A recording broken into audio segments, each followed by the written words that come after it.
حضرت مولانا مفتی محمد ابراہیم صاحب مفتاحی مدد اللہ العالی، شیخ الحدیث الجامعۃ العالیہ، دیگر علماء اکرام، سامعین اکرام، عزیز بچے اور بچیوں، آج کی رات بڑی قیمتی رات ہے اور اللہ تبارک و تعالیٰ سے التجا اور درخواست کی رات، بے شک بے شک کہ ہمارے ذہنوں میں یہ چیز ہونی چاہیے کہ بارگاہ خداوندی میں اللہم حاسبنی حسابا یسیرا، کہ اے پروردگار عالم، اے حساب کے لینے والے، میرے حساب کو آسان فرما دے۔ آمین آمین آمین۔ جس دن ہر ایک کا حساب و کتاب ہوگا، کیونکہ اللہ تبارک و تعالی نے یہ زندگی سورہ ملک میں ارشاد فرمایا ہے، اعوذ باللہ من الشیطان الرجیم، الذی خلق الموت والحیات لیبلوکم ایکم احسن عملا، کہ حق جل مجدہ نے موت اور حیات کو، جینے اور مرنے کو اس لیے بنایا ہے کہ انسان دنیا میں رہتے ہوئے کس طرح آخرت کے اعتبار سے عمل کر کے آتا ہے۔ دنیا دار العمل ہے، عمل کرنے کی جگہ ہے، اور اللہ تبارک تعالیٰ نے ہمارے کاندھوں پر کرامن کاتبین کو مامور فرمایا ہے، دائیں اور بائیں جانب ہم جو نیکی اور بدی، اچھائی اور برائی، اللہ کی رضا اور ناراضگی کا جو خزانہ جمع کر رہے ہیں، جس کو کل قیامت کے دن وَمَن يَعْمَلْ مِثْقَالَ ذَرَّةٍ خَيْرًا يَرَهُ وَمَن يَعْمَلْ مِثْقَالَ ذَرَّةٍ شَرًّا يَرَهُ، انسان دنیا سے تو چھپا سکتا ہے لیکن اللہ عز و جل سے کچھ نہیں چھپا سکتا۔ وہ ذات اقدس ہے، علیم بذات الصدور، کہ ہمارے دلوں میں کیا کچھ ہو رہا ہے وہ سب جاننے والا ہے۔ اس لیے میرے دوستوں، عزیزوں، بزرگوں اور بھائیوں، ہم اللہ تبارک و تعالیٰ سے آج کی رات عہد کرنے کی رات ہے، اس عہد و پیمان کی رات ہے جو مقصد زندگی کی رات ہو، کہ افحسبتم انما خلقناکم عبثا وانکم الینا لا ترجعون۔ اللہ سبحانہ و تعالیٰ نے فرمایا ہے کہ کیا تمہارا یہ گمان ہے کہ ہم نے تمہیں یوں ہی پیدا کیا ہے اور کیا تم ہمارے پاس نہ لوٹائے جاؤ گے؟ اس لیے میرے دوست بزرگوں، موت یقینی ہے۔ قرآن مقدس جو کلام الہی بھی ہے اور کتاب اللہ اور کلام اللہ ہے، جتنی کتابیں ہیں آسمانی، اس سے سب سے افضل اور اشرف، اعلیٰ، بہتر اور برتر جو قرآن مقدس ہے، جو اللہ کی ذات اقدس سے نکلا ہوا اللہ تبارک تعالیٰ کا کلام ہے، اللہ تبارک تعالیٰ اس کی قدردانی کرنے کی توفیق عطا فرمائے۔ بہت خوش قسمت ہیں وہ لوگ جن کو اللہ اس کا فہم عطا کر دے، جن کو اس کلام کو جن کے سینوں میں اتار دے، وہ بڑے مقدس لوگ ہیں۔ اللہ پاک ہمیں ان کی قدردانی کرنے کی توفیق عطا فرمائے۔ میرے دوستو، عزیزو، قرآن کریم کی 114 سورتوں میں اور 6666 آیتوں میں جو اللہ تبارک تعالیٰ نے اپنے کبریائی کی، بڑائی کی، حمد و ثنا کی تعریف جو سورہ فاتحہ میں بیان فرمائی ہے، اہل علم فرماتے ہیں کہ بڑے منصفانہ انداز میں اللہ تبارک و تعالیٰ نے ارشاد فرمایا کہ 3.5 آیتیں اللہ کے لیے اور 3.5 آیتیں بندوں کے لیے ہیں۔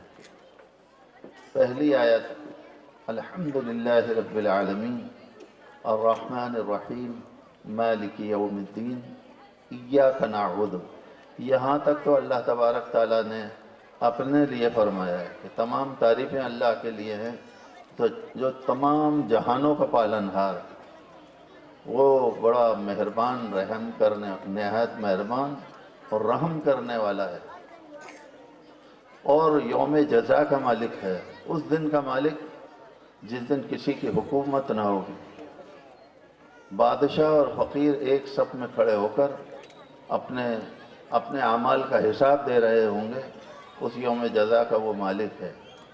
اور فرمایا ایاک نعبد، کہ ہم اسی ہی کی عبادت کرتے ہیں۔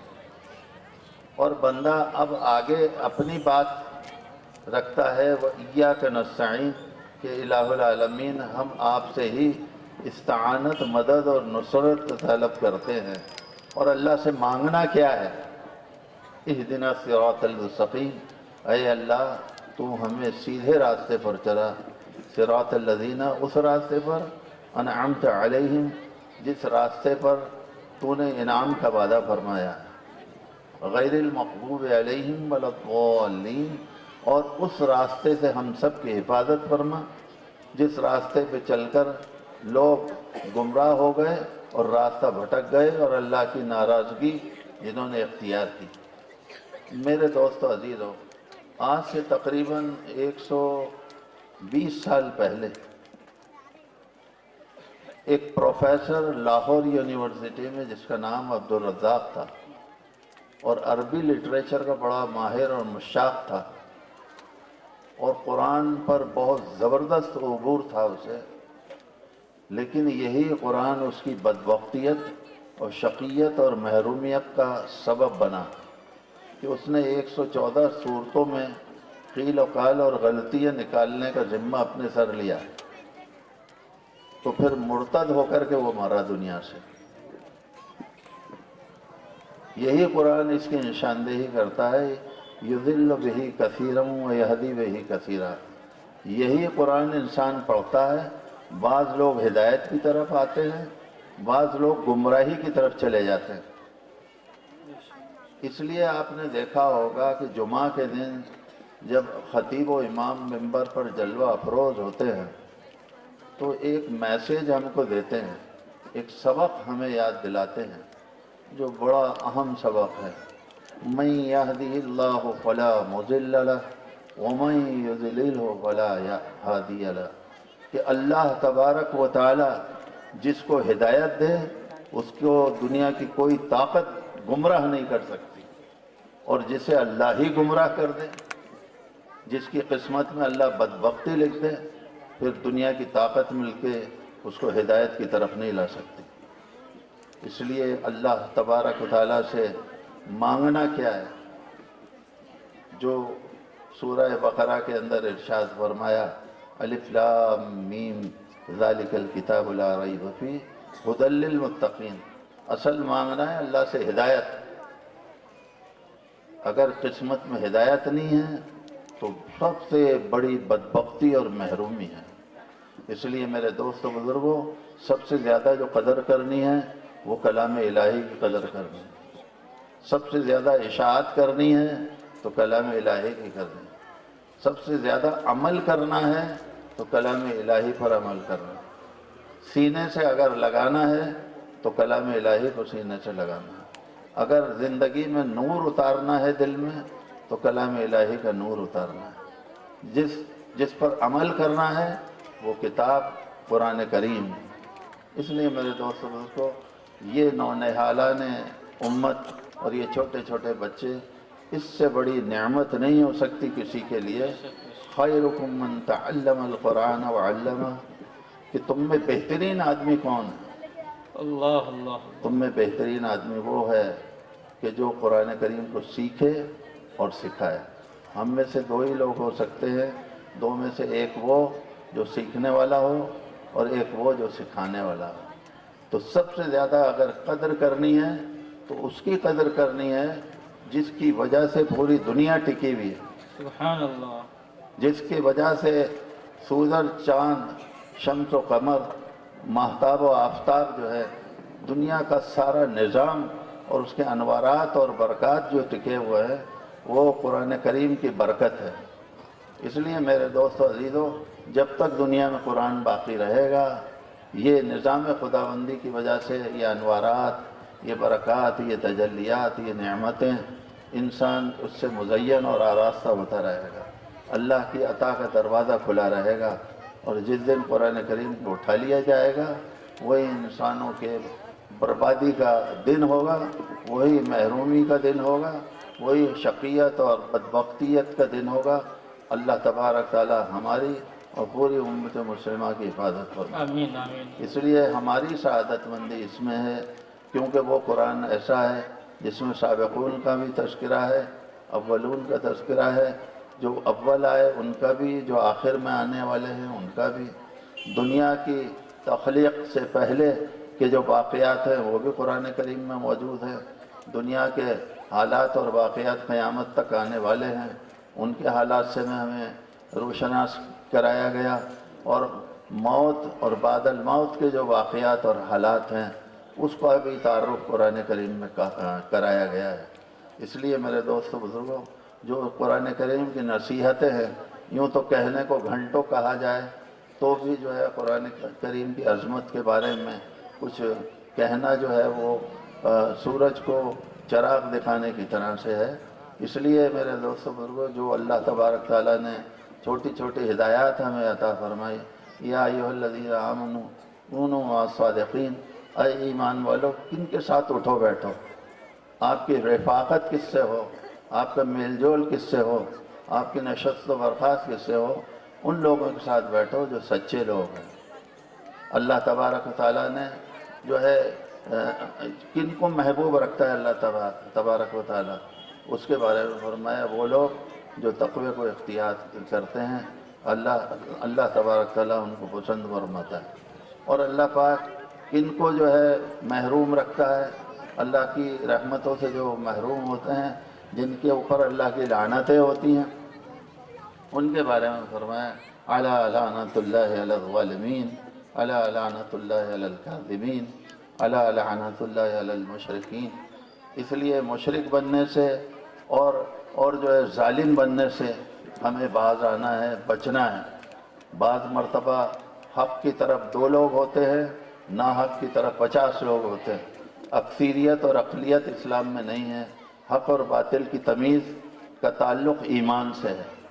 جتنا ایمان قوی اور مضبوط ہوگا، اس کے لیے انسان محنت کرے قرآن کریم کے احکامات پر۔ قرآن کریم کو پڑھنا ہے، سمجھنا ہے، جاننا ہے، اس پر عمل کرنا ہے۔ صحابہ اکرام رضوان اللہ تعالی علیہم اجمعین کی مقدس جو زندگی تھی، اس میں صرف ایک بات تھی، وہ یہ تھی سمعنا و اطعنا، کہ انہوں نے جو کچھ پڑھا، جانا، اس پر عمل کیا۔ ہم سنتے بہت ہیں لیکن عمل بہت تھوڑا کرتے ہیں۔ اصل جو ہے دنیا دار العمل ہے، عمل کرنے کی جگہ ہے۔ جو کچھ ہم سنیں، اللہ پاک ہمیں عمل کرنے کی توفیق عطا فرمائے۔ اس لیے میرے دوست بزرگوں، آج کی رات اللہ تبارک تعالیٰ کی جناب کے اندر استغفار کی رات ہے۔ اللہ تبارک تعالیٰ کن کو پسند فرماتا ہے، ان اللہ یحب التوابین ویحب المطہرین۔ اللہ پاک توبہ کرنے والوں کو اور پاک صاف رہنے والوں کو پسند فرماتا ہے۔ ابھی جیسے بچوں نے آپ کو 13 جو ہے نماز کے فرائض کا تذکرہ کیا ہے، اور جیسے حضرت مولانا محمد شاہد صاحب قاسمی مدث اللہ العلی نے ارشاد فرمایا کہ بھئی پاکی کے بارے میں، نماز جنازہ کے بارے میں بچوں نے بھی بتایا، آپ نے بھی فرمایا۔ اسلام کی عبادات کا تصور تو بات کا ہے، پہلے طہارت اور پاکیزگی ہے۔ مسلمان بعض مرتبہ یہ کہے کہ میں ناپاک ہوں، مسلمان ناپاک ہو ہی نہیں سکتا، اور اگر وہ ناپاک ہے پھر وہ مسلمان نہیں ہے۔ یعنی پاکی نہایت ضروری ہے۔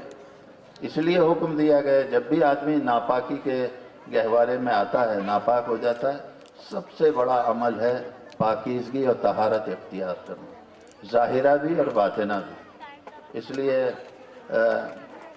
جو ہے امام غزالی رحمۃ اللہ علیہ نے اپنی کتاب احیاء العلوم فی الدین کے اندر جس کو بڑے مختصر انداز کے اندر حضرت تھانوی رحمۃ اللہ علیہ کے خلفاء نے اس کو اردو میں مترجم فرمایا، بہت چھوٹی مختصر سے ایک نسخے میں، جس کا نام تبلیغ دین ہے۔ اس کے اندر خصائل اور رذائل کو بڑے عجیب انداز کے اندر اس کا تذکرہ فرمایا۔ اس لیے ہمیں چاہیے کہ رذائل باطنہ، جو دل کے امراض باطنہ ہیں، جو دل کے اندر ہمارے غلاظت پیدا ہو جاتی ہے، کفر ہے، شرک ہے، بدعت ہے، الحاد ہے، حسد ہے، کینہ ہے، بغض ہے، عداوتیں ہیں، اللہ پاک ان نفاق سے ہم سب کی حفاظت فرمائے، آمین آمین۔ اور ہم میں دلوں کے اندر جو ہے تواضع، عاجزی، انکساری، اخوت و محبت اور تراحم کا جذبہ جو ہے اللہ ہم سب کو عطا فرمائے، نصیب فرمائے۔ میرے دوست بزرگوں، ہمارا مقصد زندگی 66 جگہ قرآن کریم کے اندر تذکرہ فرمایا ہے، جس میں فرمایا کنتم خیر امت اخرجت للناس تأمرون بالمعروف وتنہون عن المنکر وتؤمنون باللہ، کہ تم بہترین امت ہو، اور ان نفع رسانی کے لیے تمام انسانیوں کی فلاح، بہبودی، ان کی سالمیت، ان کی بقا، ان کی نجات، ان کی مغفرت، ان کی خدمت کے لیے تمہیں مبعوث کیا گیا۔ دنیا میں آنے کا تمہارا مقصد کیا ہے؟ کہ خیر کے لیے تم پیدا کیے گئے ہو، اچھائی کے لیے تم پیدا کیے گئے ہو، اور تمہارا کام اچھائیوں کا حکم کرنا، برائیوں سے رکنا، اور اللہ تبارک تعالیٰ پر ایمان رکھنا ہے۔ ایک جگہ سورہ توبہ میں ارشاد فرمایا الذین آمنوا وہاجروا وجاہدوا فی سبیل اللہ باموالہم وانفسہم اعظم درجۃ عند اللہ فاولئک هم الفائزون۔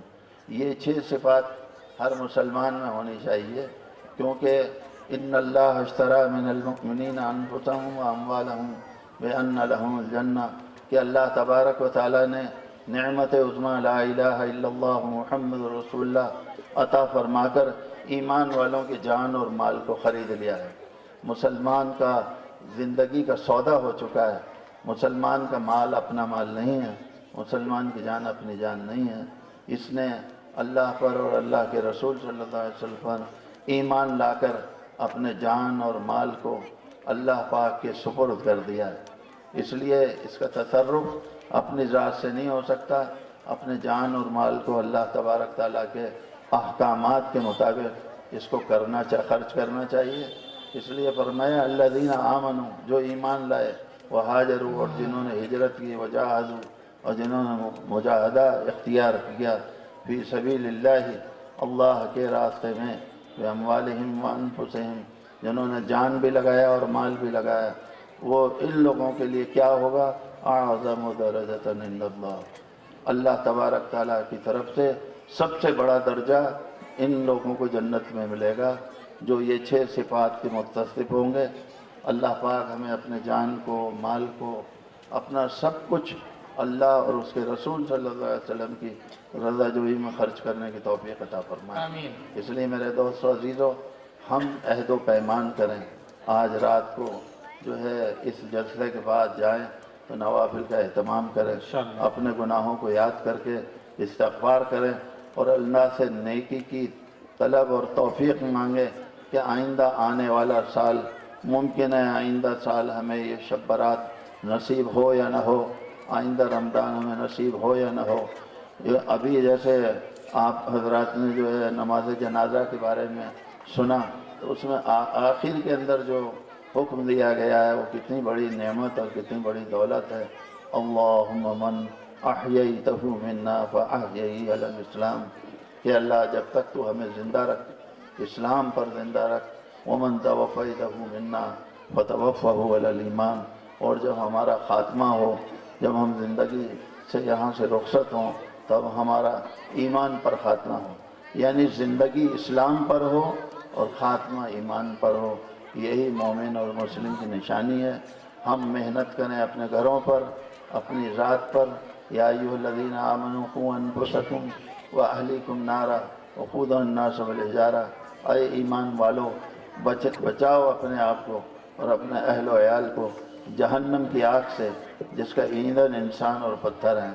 اس لیے میرے دوست و عزیزو، ہمیں اپنے گھروں کا نمونہ بنانا ہے، اپنی ذات کو نمونہ بنانا ہے، اپنے حل و عقد کو، اپنے یار و احباب کو، متعلقین کو، متوسلین کو، اپنے محسنین کو، اور اب جس علاقے کے ہم رہتے ہیں، محلے اور علاقے کے اندر اس بات کی کوشش کریں کہ جس طرح سے مچھلی پانی کے بنا زندہ نہیں رہ سکتی، اسی طرح مسلمان ایمان اور اسلام کے ماحول کے بغیر زندہ نہیں رہ سکتا۔ کوشش یہ کریں، محنت یہ کریں، فکر یہ کریں کہ اللہ تبارک تعالی ہمیں ایمان اور اسلام کے ماحول میں جینے کی اور لوگوں کو ایمان اور اسلام سے جوڑنے کی اور اس کے ماحول کو بنانے کی توفیق نصیب فرمائے۔ آمین۔ آج ماشاءاللہ بچوں کی جو محنتیں ہیں اس کو دیکھ کے بڑی مسرت ہوئی۔ اللہ اساتذہ اکرام اور منتظمین کی عمروں میں برکت عطا فرمائے، ان کو تقوی اور طہارت کے اندر جو ہے پاکیزگی نصیب فرمائے، اور دنیا اور آخرت کی دولت سے سرفراز و مالا مال فرمائے۔ جو حضرات ان پر مال خرچ کر رہے ہیں ان کے بارے میں بھی جگہ جگہ فرمایا وَأَنفِقُوا فِي سَبِيلِ اللَّهِ وَلَا تُلْقُوا بِأَيْدِيكُمْ إِلَى التَّهْلُكَةِ وَأَحْسِنُوا إِنَّ اللَّهَ يُحِبُّ الْمُحْسِنِينَ۔ اللہ تبارک تعالیٰ ان کو پسند فرماتا ہے جو نسبت الہی پر خرچ کرتے ہیں۔ اللہ تبارک تعالیٰ آپ کے مالوں میں برکتوں سے نوازے اور اس کا صلہ اور بدلہ دنیا اور آخرت دارین کے اندر نصیب فرمائے۔ وآخر دعوانا ان الحمدللہ رب العالمین۔ جزاک اللہ خیرہ۔ ماشاء اللہ، بہت قیمتی نصیحتوں سے ہم سب کو نوازا۔ میں عارف بھائی اور افضل بھائی اور نجم الدین